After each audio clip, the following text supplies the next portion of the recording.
Quiero que inclinemos por favor nuestros rostros para encomendarnos al Señor y que Él sea hablándonos este día. Oremos. Padre, venimos a ti reconociendo, Señor, que tu palabra es la que tiene poder. Por eso clamamos para que tu Espíritu prepare nuestras mentes, pero principalmente nuestros corazones, y pongamos por obra tu palabra. Confiados, oh Señor, en que tú harás esto en nuestras vidas, porque esa es tu voluntad, la cual es perfecta, buena y agradable para nuestras vidas. Te pido, oh Señor, que nos encamines a ti, a través de tu palabra. Todos los días que sea expuesta a tu palabra, porque solamente ella tiene poder. En el nombre de Jesús te lo suplico. Amén y amén. Que el Señor les bendiga, amados hermanos. En esta mañana la parte de la escritura que vamos a estudiar está en el Evangelio según Marcos, para ser más puntuales, en el capítulo 5. Marcos en este capítulo nos narra 3 milagros que realizó nuestro Señor Jesucristo y que es de edificación para nosotros en estos días. Comienza con la historia del endemoniado gadareno, ¿verdad? Donde él lo sana, ¿verdad? Y pues que podría ser un poco así como risible o sin entender. En el versículo 17, en vez de ellos pedirle a nuestro Señor Jesucristo que se quede en medio de ellos, lo corren, ¿verdad? Si usted ya leyó esta parte de la Escritura, pues entenderá a qué me estoy refiriendo, y si no la ha leído, lo invito a que lo lea para que vea que después de dar muestras de poder sobre los demonios, los gadarenos le dicen: vaya, no te queremos aquí, ¿verdad? Entonces, obedeciendo, por decirlo así, nuestro Señor Jesucristo regresa, ¿verdad? Y ahí comenzamos, como he dicho, Marcos nos narra que posteriormente, llegando a la orilla, dice, y el encabezado de nuestra Biblia, si ustedes lo tienen ahí, habla de lo que es la hija de Jairo y la mujer que tocó el manto de Jesús. En esta oportunidad me voy a enfocar principalmente en la historia o el relato de lo que es la mujer que toca el manto de nuestro Señor Jesucristo, pero voy a mencionar parte del relato de la hija de Jairo para poder llegar ahí. Y espero, en la bondad del Señor, pues en otra ocasión desarrollar la otra parte de lo que es la hija de Jairo, ¿verdad? Que es de mucha edificación. Estudiándolo, pues el Señor me quebrantó. Sin más, vayan conmigo por favor al libro de Marcos, capítulo 5, y leemos del versículo 21 al 34. Marcos 5, 21 y 34, y dice la palabra del Señor: pasando otra vez Jesús en una barca a la otra orilla, se reunió alrededor de una gran multitud, y él estaba junto al mar. Y vino uno de los principales de la sinagoga, llamado Jairo, y luego que le vio, se postró a sus pies y le rogaba mucho, diciendo: mi hija está agonizando, ven y pon las manos sobre ella para que sea salva y vivirá. Fue pues con él y le seguía una gran multitud y le apretaban. Versículo 25. Pero una mujer que desde hacía 12 años padecía de flujo de sangre y había sufrido de muchos médicos y gastando todo lo que tenía, y nada había aprovechado, antes le iba peor. Cuando oyó hablar de Jesús, vino por detrás entre la multitud y tocó su manto, porque decía: si tocare tan solamente su manto, seré salva. Y enseguida la fuente de su sangre se secó, y sintió en el cuerpo que estaba sana de aquel azote. Luego Jesús, conociendo en sí mismo el poder que había salido de él, volviéndose a la multitud, dijo: ¿quién ha tocado mis vestidos? Sus discípulos le dijeron: ves que la multitud te aprieta y dices, ¿quién me ha tocado? Pero él miraba alrededor para ver quién había hecho esto. Entonces la mujer, temiendo y temblando, sabiendo lo que en ella había sido hecho, vino y se postró delante de él y le dijo toda la verdad. Y él le dijo, hija, tu fe te ha hecho salva. Ve en paz y queda sana de tu azote. Que el Señor nos bendiga en su palabra. Es por eso, amados hermanos, que el tema de la prédica para este día yo le he titulado Muchas opciones, pero una sola solución. En el desarrollo de la prédica vamos a entender por qué muchas opciones, ya lo acabamos de leer, pero todos sabemos que solamente existe una solución. Amén, hermanos. Entonces estaré desarrollando mi prédica en 5 puntos, ¿verdad? El punto número 1 es la situación inicial. El 2, oyendo de la esperanza. El número 3, situación al descubierto. Punto 4, confesando la verdad. Y por último, el regalo de la confesión. Ok. En la situación 1, o el punto 1 a desarrollar, leemos nosotros en la Escritura que ella había padecido por 12 años. Pero usted me podrá decir, sí, mire, brother, hay gente que tiene como 30 años padeciendo y está como que sin nada, ¿verdad? Y puede ser cierto. Pero para entender cómo ella se sentía en ese momento, quiero que vaya conmigo, por favor, al libro de Levítico, capítulo 15, versículo 25 al 27. Y la palabra del Señor nos va a dar a entender por qué ella estaba desesperada, ¿verdad? No tanto por la enfermedad, sino por la situación en la que ella se encontraba, marginada socialmente y religiosamente. Levítico 15, versículo 25 y 27.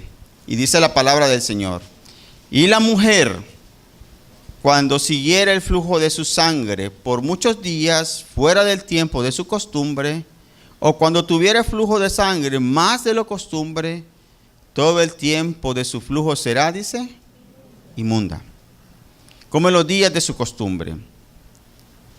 26. Toda cama en que durmiese todo el tiempo de su flujo le será como la cama de su costumbre, y todo mueble sobre que se sentare será inmundo, como la impureza de su costumbre. Cualquiera que tocare estas cosas será inmundo, y lavará sus vestidos, y asimismo se lavará con agua, y será inmundo hasta la noche. Acá es un reflejo de la separación que el pecado hace para con Dios. Del mismo caso también la lepra. Ella era inmunda. Imagínese que usted se sentó en una silla y andaba con el flujo y yo me voy a sentar. No, brother, no se siente, porque ahí se sentó la mujer inmunda. Dios me guarde, ¿verdad? Mejor me quedo parado, aunque me duele la espalda, pero mejor me quedo parado para no estar inmundo. Esa separación. Imagínese usted, la Escritura no lo dice, hubiera tenido hijos sin abrazarlos. Mi hijo, no, mamá, tú estás inmunda. O el esposo, ay, mi amor, no te puedo tocar. La palabra no lo dice, pero tuvo que haber tenido padres, ¿sí? Tuvo que haber tenido amigos, vecinos, marginada socialmente, sin poderse acercar a la iglesia. Usted se imagina 12 años sin venir a la iglesia. ¡Ay, galán fuera!, dijeron muchos. Pero aquellos que hemos conocido a Cristo, ¿cómo estaríamos? Separados, marginados. Como que pusiéramos al hermano Romeo allá en la puerta y dice, no, usted no entra porque usted está inmunda, vaya para afuera, fuera. Y esa situación es la que a ella la hizo buscar médico tras médico. igual que nosotros, en un caso de enfermedad, vamos a los médicos, especialistas. Ella también hizo lo mismo. Tenga por seguro que ella buscó médico tras médico, naturista tras naturista, espiritista tras espiritista, charlatán tras charlatán. Y dice la palabra que en vez de mejorar, iba peor. Como dice un dicho, jalé una pita, jalé la otra, cuando menos acordé ya estaba amarrado y poco más ahorcado.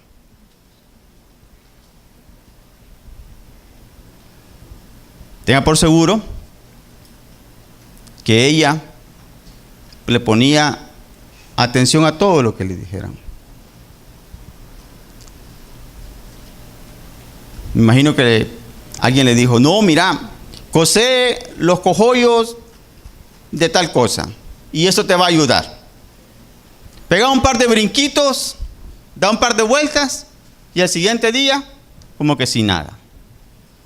No, mira, un mango de alcanfor ahí y todo el ritual y el día de mañana, lo mismo. Y fue comprando todo lo que le estaban diciendo.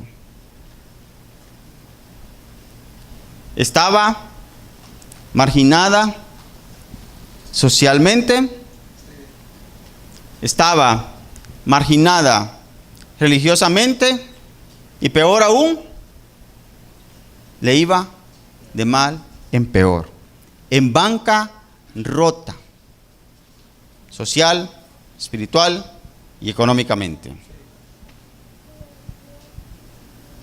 Ella prestaba mucha atención o mucho oído a todo lo que le decía. Y prestando oído, vamos a nuestro segundo punto que dice, oyendo de la esperanza. El versículo 27 dice, cuando oyó hablar ¿de quién? De Jesús. Una pregunta, y levánteme la mano. ¿Quién de ustedes ha oído hablar de Jesús? ¿Quién de ustedes? Qué bien, ¿verdad? Voy a hacer otra pregunta, pero no quiero que vaya a levantarla. ¿A quién de ustedes le ha oído Jesús? ¿A quién de ustedes le ha oído nuestro Señor Jesucristo? O más aún, ¿a quién de ustedes Cristo, delante del Padre, ha dicho, yo por Él morí en la cruz? Es por eso que todo mundo tiene que oír hablar de nuestro Señor Jesucristo. La pregunta es, ¿de quién es el compromiso? ¿Del Ministerio de Comunicaciones? De la iglesia, así es. Y la iglesia son los pastores, ¿verdad? No. ¿Quién es la iglesia? Yo, así es. Entonces, ¿de quién es la responsabilidad? Mía. Levante su manito así, mire. ¿Ok? ¿De quién es la responsabilidad? Mía. Excelente. Entonces, les esperamos a todos hoy para ir a San Alejo en misiones.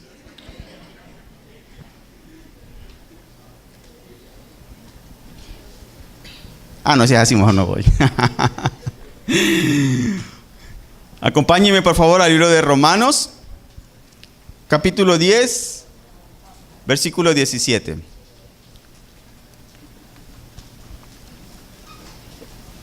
Romanos 10, versículo 17.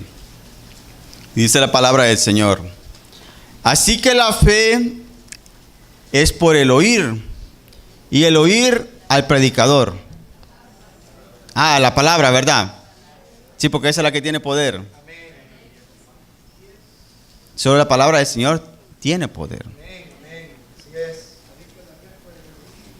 Nuestro pastor Joe y nuestro hermano Eduardo, pues como ya mencionó nuestro pastor Orlando, vienen de regreso de Corea del Norte, ¿verdad? No andaban en un viaje de turismo, ¿verdad? No andaban comprando souvenirs para cada uno de nosotros, sino que andaban predicando las buenas nuevas. No lo pueden hacer libremente como nosotros acá, pero me imagino que el corazón de ellos gemía para que el Señor se manifieste a Corea del Norte y que lo va a hacer. Amén, hermanos. La gente tiene que oír hablar de Jesús. Y esa es la responsabilidad de nosotros. Mantengámonos ahí en Romanos capítulo 10 y un par de versículos atrás para ser más puntual, el 14 y el 15. Romanos 10, 14 y 15. Dice un par de preguntas, Pablo. ¿Cómo pues invocarán a aquel en el cual no han creído? ¿Y cómo creerán en aquel de quien no han oído? ¿Y cómo oirán sin haber quien les predique? ¿Y cómo predicarán si no fueren enviados?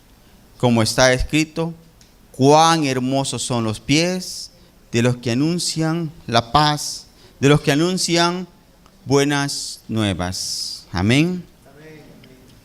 En la bondad del Señor y en su plan perfecto, si Él así lo permite, dentro de un par de meses, para ser más exacto, en noviembre, el pastor Orlando y los hermanos que están a cargo del grupo de jóvenes y unos jóvenes irán a Nicaragua, no a comer gallo pinto, ni tanacamales, ni tostones, no van de paseo, no, van a hacer esto.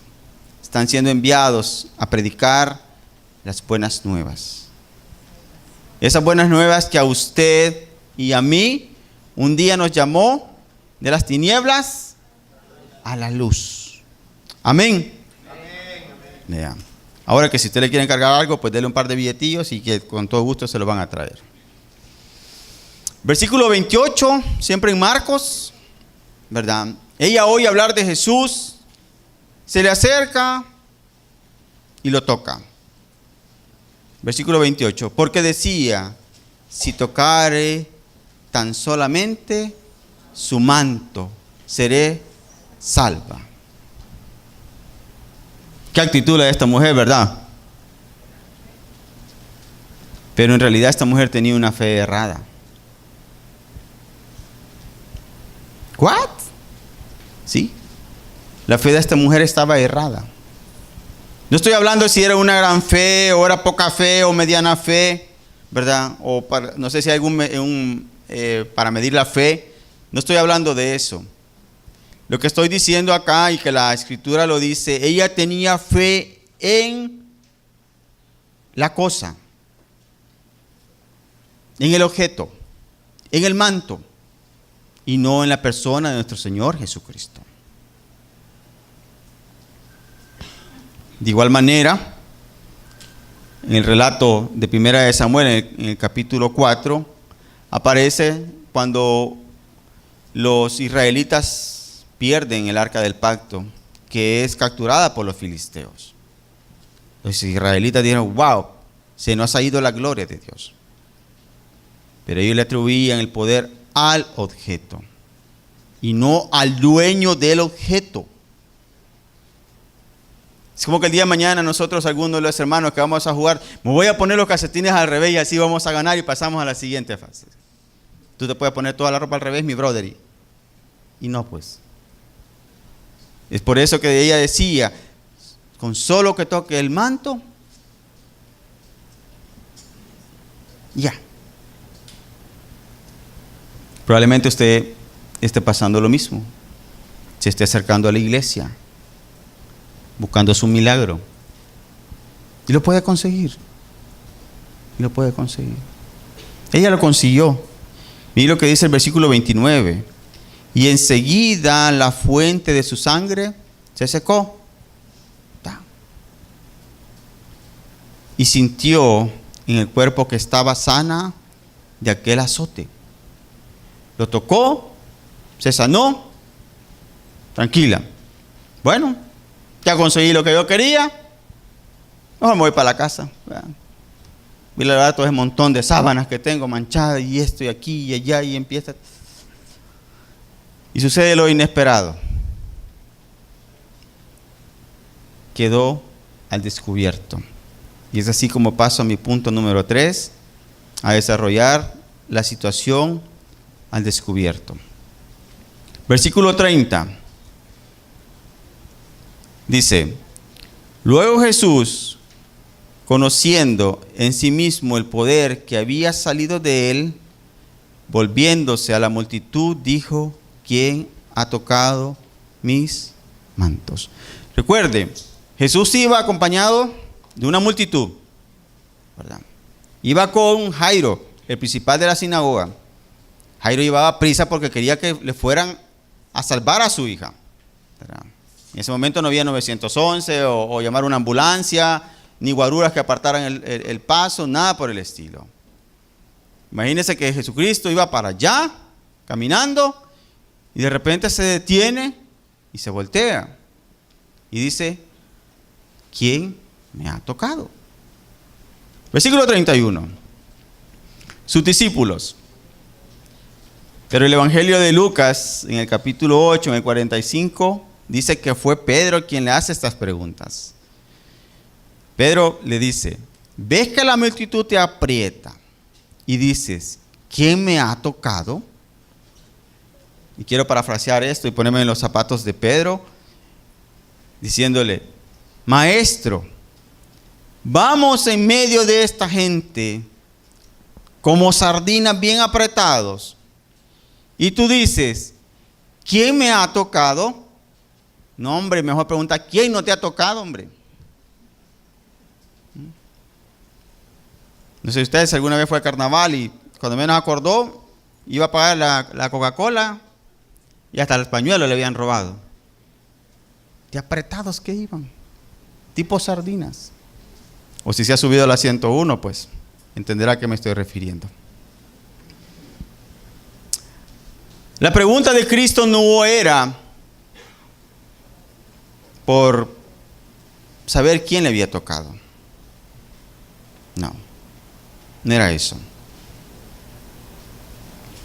Versículo 32 dice, pero él miraba alrededor para ver quién había hecho esto. Parece bien ilógico que siendo él Dios, conociéndolo todo, no supiera quién había sido. Bien fácilmente él hubiera parado, tú fuiste, va a venir para acá. Yo sé que vos fuiste. La mujer sabía que él sabía que ella se refería. Y estaba acorralada. Quedó acorralada.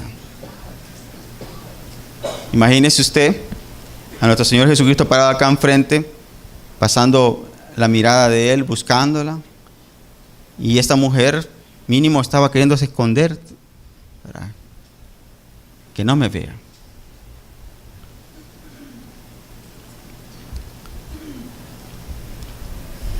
Me imagino que él, cuando la alcanzó con la vista,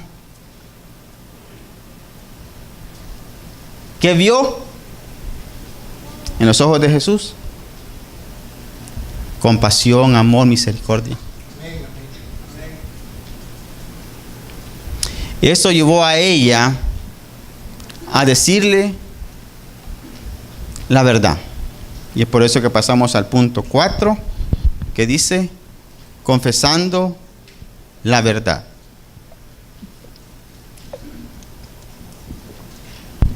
Entonces, versículo 33. Entonces, después de todo lo que hemos mencionado, que iba en medio, que se metió ella en medio del montón de gente inmunda. Recuérdense que la palabra dice que a quien tocara quedaba inmundo. Es así como un tipo, anda, te toqué, estás inmundo. Y sobre todo, acaba de tocar a Jesús, un judío con fama en ese entonces, acompañado con un hombre con poder, con Jairo.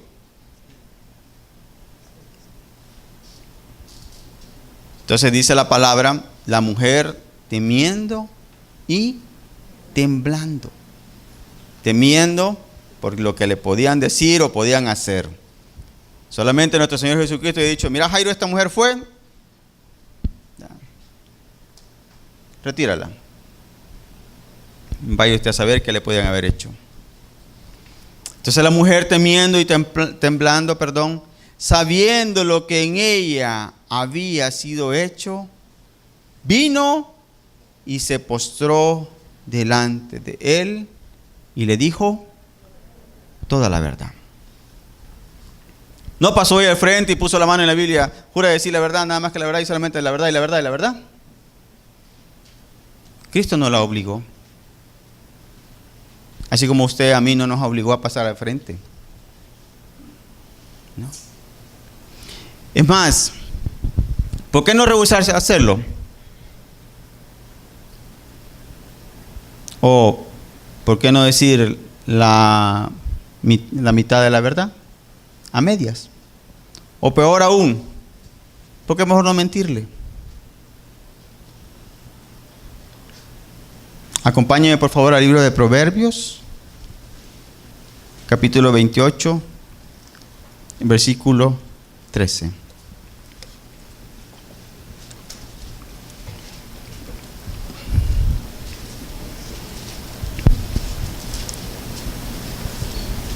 Proverbios 28, versículo 13. Y dice la palabra del Señor: el que encubre sus pecados no prosperará, mas el que los confiesa y se aparta alcanzará misericordia. Ella confesó y alcanzó misericordia. Esa que usted y yo hemos alcanzado, hermanos. Amén. Cada vez que la palabra del Señor se comparte fielmente a través del púlpito, a través de los discipulados, el Señor nos invita a que vengamos a Él. Porque así lo dice Primera de Juan, capítulo 1, versículo 9. Primera de Juan 1:9 dice: si confesamos nuestros pecados, Él es fiel y justo para perdonar nuestros pecados y limpiarnos de toda maldad. No pecados grandes y pecados pequeños, no. Para el Señor todo lo que confiere a la santidad de Él es pecado. También Él nos motiva a venir. Mateo 11:28 es uno de los versículos que Él nos anima a venir a Él. Mateo 11:28 dice la palabra: venid a mí, algunos dice, todos los que estáis trabajados y cargados, y yo os haré descansar. Ella vino a Cristo, confesó sus pecados y alcanzó misericordia, como dice Proverbios. Ella vino a Cristo, confesó sus pecados, se los perdonaron y quedó limpia, como dice Primera de Juan. Vino a Cristo, cargada, cansada. ¿Y qué encontró en Cristo? La paz. Amén. Gloria a Dios. Gloria al Señor. Y yo, dice el Señor, os haré descansar. ¿Qué consiguió ella con confesar la verdad? Y así paso al quinto punto, que dice: el regalo de la confesión. Versículo 34. Y él le dijo: hija, tu fe te ha hecho salva. Ve en paz y queda sana de tu azote. Ella consiguió más de lo que buscaba. Ella quería sanidad y lo consiguió. Quería paz y la logró. Pero Marcos nos narra acá al inicio diciendo hija. ¿Por qué no dejarlo mujer? Ya quedaste sana, vete a tu casa, ya no molestes.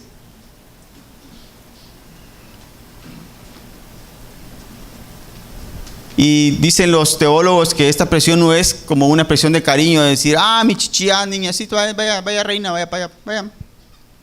No. Y es para darle a entender que en ese momento ella pasaba a ser parte del pueblo escogido por Dios, que fue adoptada por nuestro Padre Celestial como hija. Cuando nosotros venimos a Él y confesamos nuestros pecados, Él nos ha adoptado como hijos y hijas. Amén, hermanos. Hija, tu fe te ha hecho salva.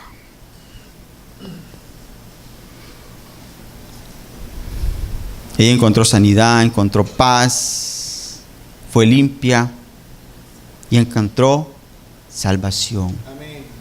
Vayan conmigo, por favor, al libro de Lucas, capítulo 19, versículo 10. Y por esto fue lo que vino Cristo. Lucas 19, versículo 10.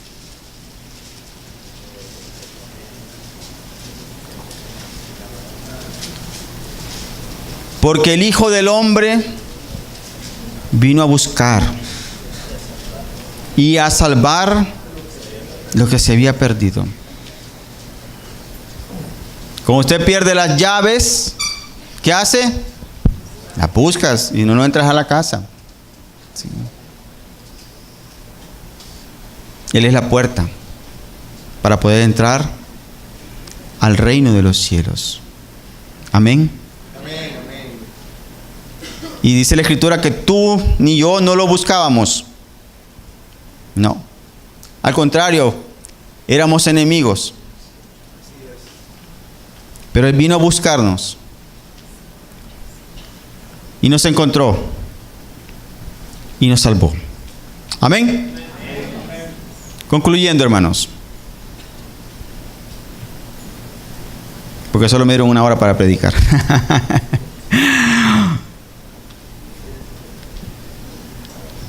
Romanos 8:28 dice que todas las cosas nos ayudan a bien.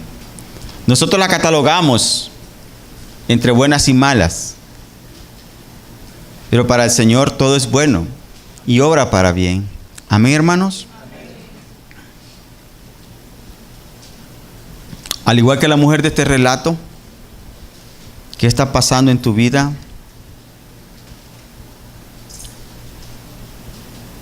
¿Qué hay en tu corazón que no puedes encontrar paz? Probablemente algún problema de salud, problemas en tu matrimonio, estás metido en drogas, en pornografía, homosexualidad. ¿Qué está pasando en tu corazón que no encuentras paz? ¿Por qué tú no tienes paz? ¿Por qué tú has perdido la comunión con Dios? El libro de Isaías nos da una idea o nos aclara por qué nosotros no tenemos paz. Acompáñame por favor a Isaías capítulo 57, versículo 20 y 21.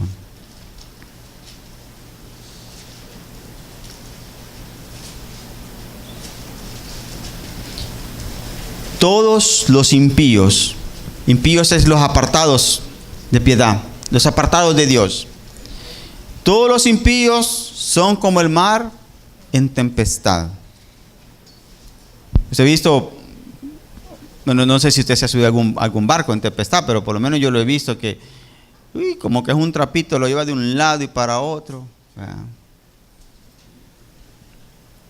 No es nada del Tagadá, pues.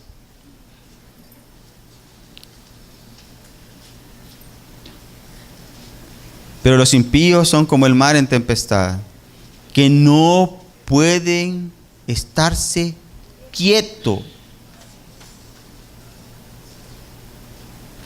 En la noche te retuerces, pensando, dándole vuelta a tu cabeza, buscando soluciones, y no las encuentras. Y sus aguas arrojan cieno y lodo. Tu boca expresa lo que hay en tu corazón. Porque dice que la abundancia del corazón. No hay paz, dijo mi Dios, versículo 21, para los que están separados de mí. Pero te tengo una buena noticia. para que tú puedas experimentar esa paz que muchos de los que estamos aquí un día experimentamos. Pero tienes que venir a Él. Amén. Tienes que confesar todos tus pecados. Así es. Y no el pecado que has cometido contra tu esposa, que le gritaste, le pegaste, o tus hijos, el vecino, no. Porque tú has pecado contra Él. Amén. Isaías 1:18 dice: venid luego, dice Jehová. ¿A quién vamos a venir? Amén. Y estemos a cuenta. Si tú vienes a Él y te pones a cuenta, y dice Él: si vuestros pecados fueren como la grana, así como el hollín, ¿verdad? O el tile de negro, como la nieve serán emblanquecidos. No hay tales de lejía. Si fueren rojos como el carmesí, vendrán a ser como blanca lana. Cristo se hizo hombre.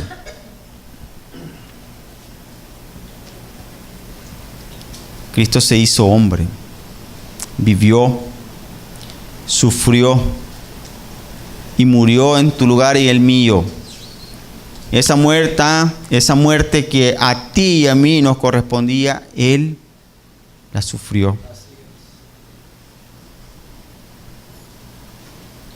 Fue sepultado, pero resucitó. Amén. Gloria a Dios. Cristo vive. Amén. Amén. Y esa es la esperanza que tenemos. Que cuando Él venga, aquellos que hemos confiado en Él, nos llevará. Que al oír la trompeta va a ser el motivo de alegría de Cristo viene, Señor, aquí estoy, llévame. Pero ¿qué de aquellos que no han confiado en Cristo? Al escuchar esa trompeta, será el lloro y el crujir de dientes. Pero este puede ser el día aceptado. Amén. Para que el Señor tenga misericordia Así es. y tenga compasión de tu vida. Y termino con Juan 6:37.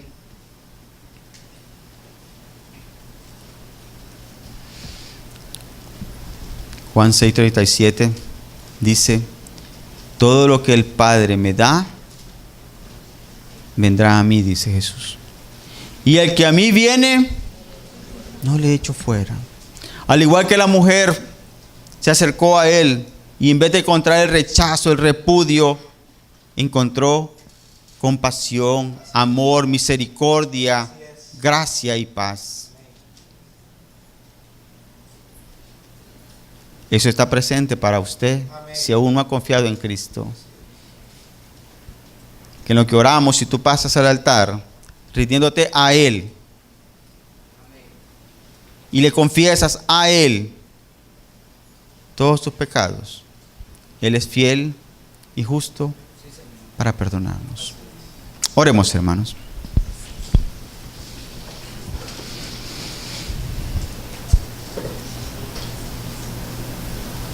Padre, te damos gracias por el privilegio inmerecido de poderte llamar Padre.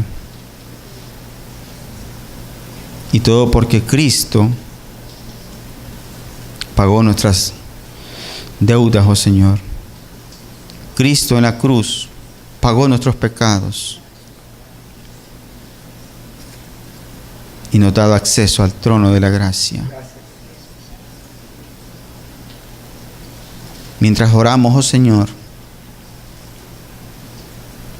trae a aquellos que aún no te han reconciliado contigo, para que encuentren en ti misericordia, paz y gracia.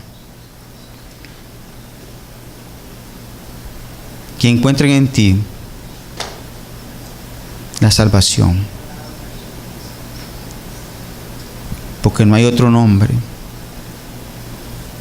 dado a los hombres, en el cual podamos ser salvos, sino que solamente en el nombre de Cristo encontramos salvación.